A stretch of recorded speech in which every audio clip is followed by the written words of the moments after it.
ସମସ୍ତଙ୍କୁ ନମସ୍କାର। ଶିକ୍ଷଣ ସୋପାନରେ ସଂଖ୍ୟାଜ୍ଞାନ ଆଗାମୀ କାର୍ଯ୍ୟଯୋଜନା କିପରି କରିବା ତାହା ଆଜି ଜାଣିବା। ଜାନୁଆରୀ ମାସ ଗଣିତ ଆଗାମୀ କାର୍ଯ୍ୟଯୋଜନା କିପରି ଫିଲ୍ଅପ୍ କରିବା ତାହା ଦେଖିବା।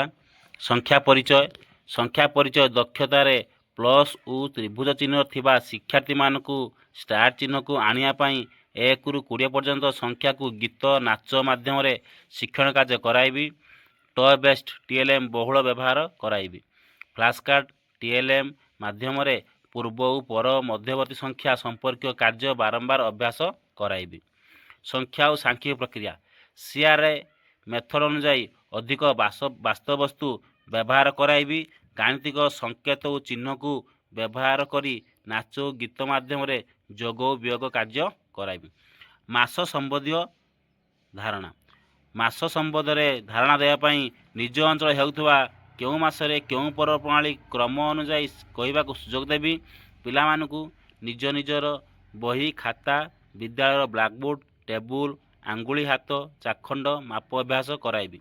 ସଂରଚନା ଓ ତଥ୍ୟ ପରିଚାଳନା ଶିକ୍ଷାର୍ଥୀମାନଙ୍କୁ ଡ୍ରଇଂ ସିଟ୍ରେ ସେମାନଙ୍କ ଆଙ୍ଗୁଳି ଛପାରେ ଓ ଛୋଟ ଛୋଟ ପତ୍ର ପରକୁ ନେଇ ନିଜ ଇଚ୍ଛାରେ ଚିତ୍ର କରିବାକୁ ସୁଯୋଗ ସୃଷ୍ଟି କରିବି। ଏହା ମଧ୍ୟ ଆପଣ ନିଜ ନିଜ ଇଚ୍ଛା ଲେଖିପାରିବେ। ମୁଁ